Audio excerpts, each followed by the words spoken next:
Selamat pagi Pak Pupung dan selamat pagi teman-teman. Kami dari kelompok 3 yang beranggotakan Fahri Lintang Jati, Kevin Aditya, Priyanka Audrey, Iputu Egi, Iwan Merpaung, dan Andreas Bagas. Kami akan menjelaskan terkait materi penyediaan distribusi dan konsumsi konten media penyiaran.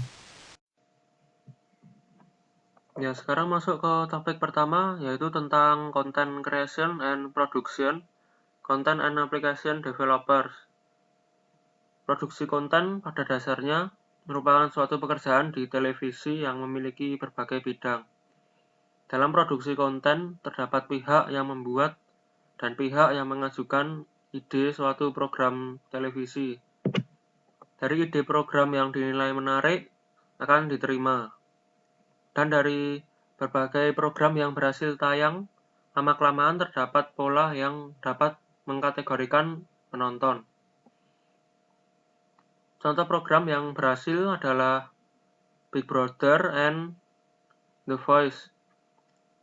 Ide, contohnya The Voice, diproduksi ulang dalam bentuk season atau acara yang sama dengan judul lain. Hal ini berkaitan dengan iklan yang lebih tertuju. Produk dengan target market tertentu lebih mudah didapatkan. Contohnya di sini yang paling sering terlihat adalah produk placement di acara televisi dan acara seperti di Antv itu, yaitu Facebookers. Dari kemampuan mengsegmentasikan audiens terdapat value yang sebelumnya belum pernah ada. Dan dalam teknologi yang semakin maju ini, data pengguna lebih terekam sehingga menghasilkan opportunity yang baru. Demikian pembagian jika dilihat dari segi kontennya. Oke, jadi hari ini kita akan membahas mengenai agregasi dan pengemasan konten. Nah, di era digital ini, biasanya perusahaan media penyiaran bekerja sama dengan eh, penyedia layanan internet untuk melakukan agregasi konten. Nah, agregasi konten itu adalah penyatuan konten yang terpisah dan dikemas dalam bentuk bundling. Media penyiaran biasanya menggunakan internet service provider untuk mendistribusikan konten mereka. Contohnya kayak di luar negeri ada Vodafone yang bekerja sama dengan BBC. Jadi ketika kita berlangganan Vodafone, kita bisa menikmati channel-channel seperti BBC One, BBC Two, dan BBC Four. Ada lagi kerjasama antara HBO dan American Telephone dan Telegraph. Nah, kalau kita berlangganan internet dari American Telephone dan Telegraph, kita bisa menikmati konten-konten dari HBO seperti HBO Hits, HBO Family, dan konten-konten HBO lainnya. Di Indonesia, kerjasamanya juga sering sih dilakukan dengan internet service provider, misalnya IndiHome dan Mola TV. Nah, Mola TV ini kan mereka menjual semacam, ya, mereka menjual hardware yang digunakan untuk mengakses konten mereka. Jadi masyarakat harus membeli hardware itu untuk bisa dapat mengakses konten dari Mola TV. Tapi karena hardware-nya cukup mahal, ya sejuta, akhirnya Mola TV bekerja sama dengan IndiHome, sehingga pelanggan IndiHome tidak perlu lagi untuk membeli hardware supaya bisa mengakses konten dari Mola TV, tapi cukup berlangganan dengan menambah paket streaming Mola TV. Pengguna sudah bisa dapat mengakses konten Mola TV tanpa harus keluar biaya yang lebih besar lagi. Selain itu ada lagi yang kerjasama antara IndiHome dan Disney Plus. Nah, kalau kerjasama antara IndiHome dan Disney Plus ini biasanya dalam bentuk pemasangan WiFi. Misalnya diberikan promo. Kalau kita pasang WiFi 20 Mbps, biasanya dapat akses Disney Plus sebulan. Ya, kurang lebih seperti itu. Tapi kalau misalnya udah terlanjur pasang, ya berarti seperti Mola. Jadi kita bayar lagi ke IndiHome untuk berlangganan Disney Plus. Nah, yang terakhir ada Excel dan Netflix. Kalau untuk kerjasama Excel dan Netflix ini berbeda sih seperti IndiHome dan Disney Plus. Jadi Excel dan Netflix ini memberikan kuota khusus. Excel memberikan kuota khusus kepada pelanggannya supaya kuota reguler dari pelanggannya tidak terpotong ketika mengakses Netflix. Jadi ada kuota khusus Netflix yang bisa dipakai ketika ingin menonton video-video di Netflix. Oke, sekian dari saya. Terima kasih.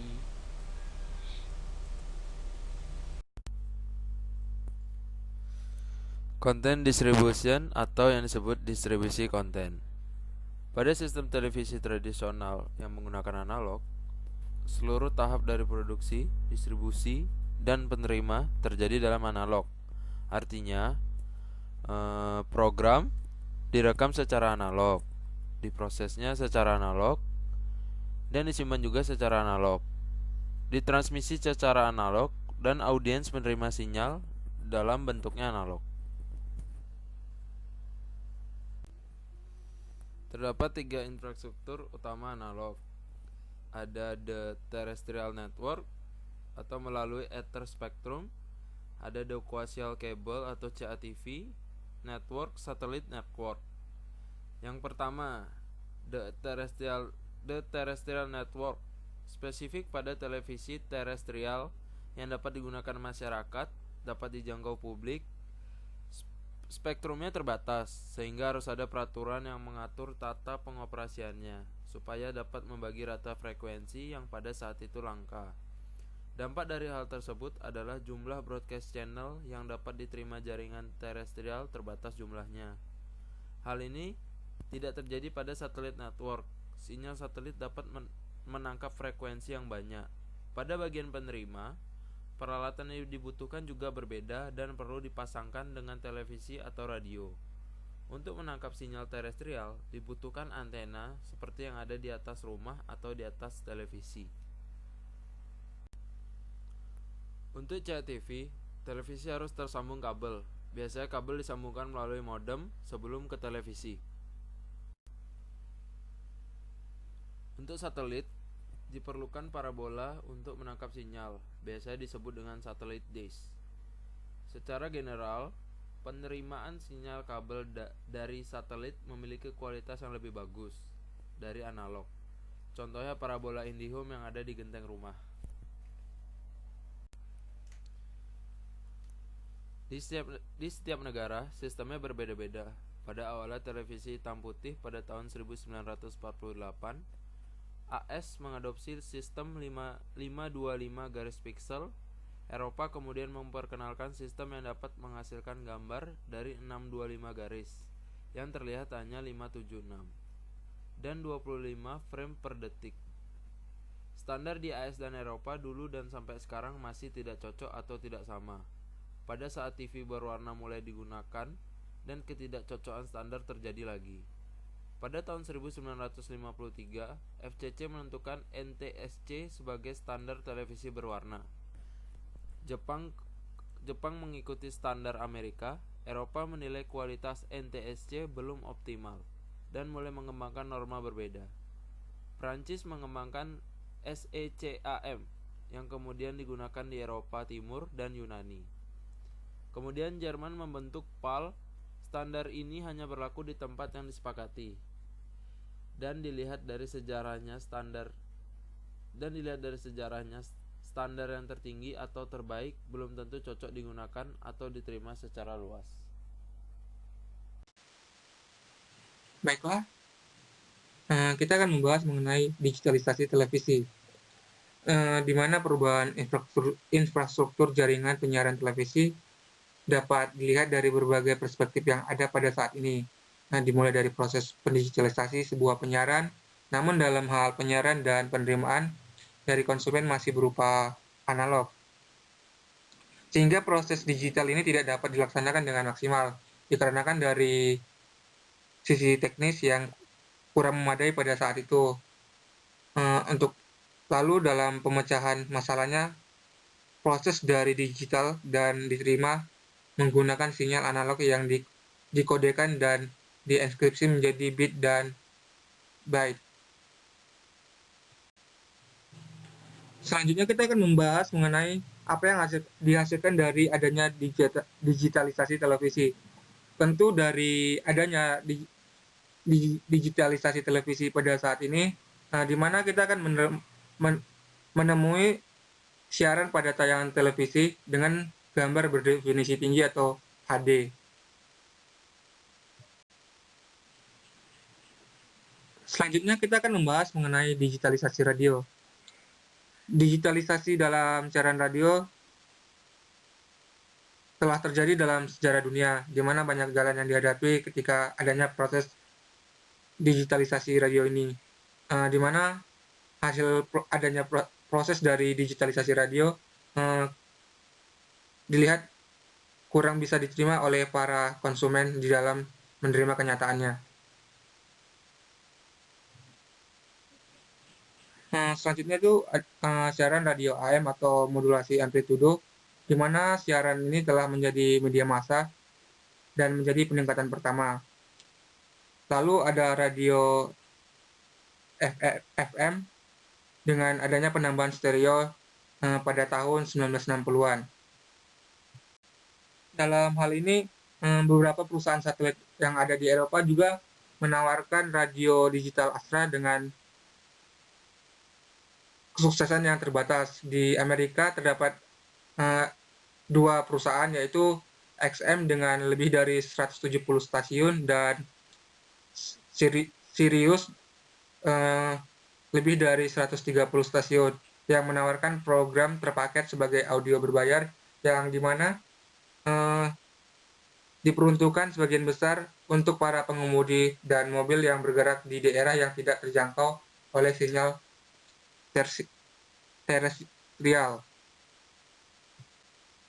Untuk kedua penyedia radio satelit tersebut memiliki lebih dari 16 juta pelanggan pada akhir tahun 2007, yang dimana hampir 2 kali lipat dari tahun sebelumnya. Pada tahun yang sama, kedua perusahaan mengumumkan bahwa mereka akan menggabungkan ke Sirius XM, yang sejak itu memperluas layanan ke perangkat online dan seluler, sistem radio mobil, dan yang diperkarsai oleh European Space Agency. Ya, sekarang masuk ke konten service provision atau ketentuan layanan konten. Dalam dunia penyiaran, perlu adanya penyediaan layanan konten yang dibagi menjadi 3 bagian, yaitu layanan audiovisual berbasis jaringan, layanan audiovisual melalui web, dan layanan audiovisual portable. Sekarang masuk yang pertama, yaitu layanan audiovisual berbasis jaringan. Dalam layanan audiovisual berbasis jaringan ini, televisi dan radio digital ditawarkan pada jaringan yang dikendalikan dan dikelola oleh penyedia layanan melalui 4 cara. Cara pertama yaitu jaringan terestrial berdasarkan gelombang udara. Seperti jaringan penyiaran tradisional di mana penonton menerima saluran siaran utama, publik atau swasta, free to air atau FTA, yang melalui sebuah antena di rumah atau stasiun televisi.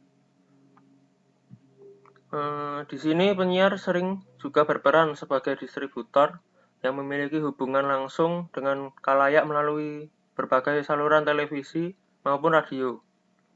Namun, dalam pengaturan penyiaran di digital ini, distributor independen dapat memasuki permainan, mengintegrasikan sinyal uji coba dan menawarkan dalam paket kepada audiens. Selanjutnya yang kedua yaitu penyediaan layanan audiovisual.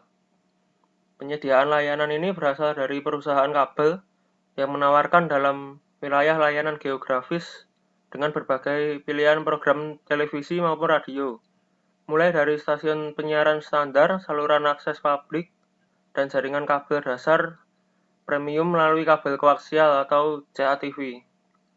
Misalnya di Amerika Serikat sendiri, 2 perusahaan mengontrol sebagian besar sistem kabel lokal seperti Times Warner Cable dan Comcast. Namun untuk waktu yang lama, kabel hanya satu arah ini dan tidak dapat menawarkan layanan nilai tambah interaktif yang lebih menguntungkan seperti video on demand atau VOD, layanan internet, dan program-program perekam video pribadi atau PVR. Selanjutnya yang ketiga, Direct Broadcast Satellite atau DBS. DBS di sini lebih mengacu pada kepemilikan atau penyewaan parabola luar ruang yang memungkinkan pengguna untuk menerima program televisi dari berbagai satelit yang mengirimkan sinyal audio visual. Hal ini merupakan salah satu jaringan pertama yang bersifat digital dan merupakan transmisi luas digital pertama yang mengalami adopsi secara luas. Dalam kasus ini, penerimaan melalui satelit menyebabkan orang-orang memiliki tawaran yang lebih besar dan dengan demikian memiliki lebih banyak kebebasan dalam memilih saluran, yaitu dengan mengarahkan parabola mereka ke satelit mereka. Orang-orang akan menerima penawaran di satelit itu apabila dienkripsi dan tersedia secara gratis. Misalnya di sini BSkyB atau kanal digital, yang berarti mereka tidak siap menyesuaikan parabola melalui untuk mengubah sinyal satelit jika memungkinkan. Dan di Amerika Serikat sendiri ada dua pemain DBS utama, yaitu DirecTV dan jaringan DISH. Selanjutnya yang keempat, persepsi konten audiovisual berbasis jaringan. Jaringan terakhir memungkinkan transmisi sinyal audiovisual melalui Internet Protocol atau IP. Itulah mengapa jenis penyediaan konten ini melalui jaringan telepon utama yang dipindahtangankan dan biasanya diindikasikan sebagai IPTV. Contohnya layanan Voice over IP seperti Skype. Oleh karena itu, operator secara mencari segera aliran pendapatan baru lebih berdasarkan transportasi data, misalnya televisi digital atau HDTV, karena untuk menaklukkan pasar penyiaran digital itu sendiri. Sekarang masuk ke layanan yang kedua, yaitu layanan audiovisual melalui web. Jenis platform distribusi lainnya adalah web, yang berbeda dengan IPTV yang disebutkan sebelumnya. Dalam kasus terakhir, penyedia layanan konten biasanya tidak memiliki mengelola jaringan, yang berarti pada prinsipnya kontrol yang lebih sedikit untuk penyedia layanan dan lebih banyak untuk pengguna. Landscape penyiaran digital ini menjadi lebih kompleks dengan integrasi web dan televisi secara bertahap. Hal ini menyebabkan tidak hanya mengacu pada menghubungkan perangkat komputer dengan pesawat televisi melalui sistem input atau output standar, misalnya HDMI, seperti juga komputer yang dapat menerima dan bahkan merekam televisi biasa, seperti Windows Media Center. Sekarang masuk yang ketiga, yaitu layanan audiovisual portable. Layanan audiovisual digital ini biasanya juga semakin banyak disampaikan melalui perangkat seluler, seperti ponsel cerdas dari pabrik Android Google, dan berbagai platform portable, misalnya komputer tablet seperti iPhone, Apple, dan iPad. Di satu sisi ini mengacu pada aplikasi seluler yang terkait erat dengan program audiovisual linear, seperti contoh pemungutan suara melalui SMS tagging untuk kontes lagu atau tanggal lagu dan mengirimkan pesan singkat ke program langsung. Di sisi lain ini, evolusi dalam layanan audiovisual portable juga mengacu pada perpanjangan layar yang dapat digunakan untuk mengonsumsi konten video dan audio itu sendiri. Ya, sekian presentasi dari saya. Terima kasih. Content Service and Technology Consumption. Pada akhirnya konsumsi layanan audiovisual pasti ada salurannya, di rumah, di luar rumah, dengan internet atau aplikasi lain atau apapun itu. Content Service and Technology Consumption ini terkena dampak kerusakan yang signifikan karena perkembangannya tergantung oleh respon pengguna terhadap berbagai produk dan layanan inovatif yang sedang dikembangkan dan diperkenalkan. Kalau dulu tradisionalnya layanan televisi atau radio, tetapi di era digital lebih banyak perangkat konsumen elektronik sudah datang sebagai perangkat utama, misalnya TV LCD, TV LED, tablet seperti iPad atau Samsung Tab, dan perangkat tambahan untuk kaki penyiaran seperti decoder, pemutar Blu-ray, dan home theater. Tahap pengguna akhir harus berubah sebagai akibat dari perkembangan teknologi dan menjadi subjek dengan kekuasaan fragmentasi yang sama, terlihat dari tempat lain dalam jaringan nilainya. Jadi sementara peran ini umumnya hanya diambil oleh pabrikan elektronik konsumen seperti Philips, Samsung, LG. Contohnya TV itu TV Samsung. Perusahaan teknologi informasi dan telekomunikasi sekarang memainkan peran yang semakin penting. Misalnya Google, Apple, dan Microsoft. Contohnya Apple TV. Selain itu, beberapa televisi melalui internet dapat dilihat melalui konsol game, misalnya Sony bikin PlayStation dan Microsoft bikin Xbox. Digitalisasi konten audiovisual membuka cara lain yang ilegal maupun legal untuk memperoleh film, serial, dan program lainnya. Yang paling terkenal adalah streaming atau mengunduh konten melalui jaringan peer-to-peer. Contohnya adalah Indo XX1 atau streaming drama Korea. Dan kalau di yang paling modern ada Disney Plus, ada Netflix, Hulu. Dan itu biasanya datang satu package dalam TV yang digunakan. Kadang-kadang dikatakan bahwa konsumen khususnya yang lebih muda tidak ingin tergantung pada jadwal program dari agregator konten dan distributor. Jadi ingin bisa milih sendiri nonton apa aja, kapan aja, dan di mana aja.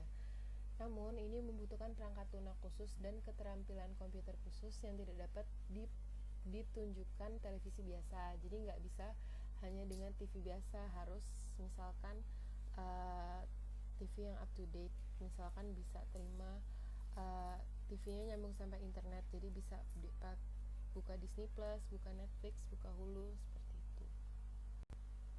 Sekian dari bab ini membahas bagaimana digitalisasi terkait dengan perspektif ekonomi dan teknologi dari industri penyiaran. Terima kasih.